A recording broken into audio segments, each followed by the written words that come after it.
This is a letter that Auntie Stella wrote to my parents, Dear Phyllis and Jack. And she's thanking them very much for some beautiful paper that a friend of my father had given to her. And this is what she says: "It makes my mouth water like an old Scot would at the sight of a bottle of old Scotch."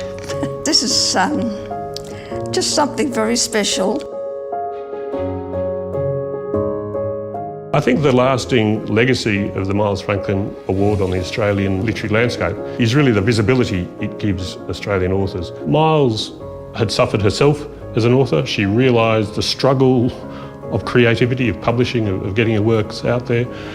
And when she established the award, it was very much about helping authors on their journey. At Perpetual, we're very proud as trustee to have a role in acting as a steward for the vision that Miles had, to ensure that Australian life in all of its phases is appropriately represented and celebrated in literature. We've seen over $1 million distributed to support and celebrate their work, and we'll see into the future those funds continue to provide support for that representation of the Australian story. Without due reward and recognition, Australian writers would struggle to develop their stories, to flex their creative muscle, and to make a contribution to our cultural heritage. We're very proud of our support for the Miles Franklin, which quite simply represents the very best of Australian writing. My relationship to Miles Franklin is that my grandfather was her mother's cousin. Biographers tell us that Miles was frustrated for many years about the fact that she actually had to work when she had her creative urges happening. The Miles Franklin Award was set up by Miles Franklin, and she did it because she wanted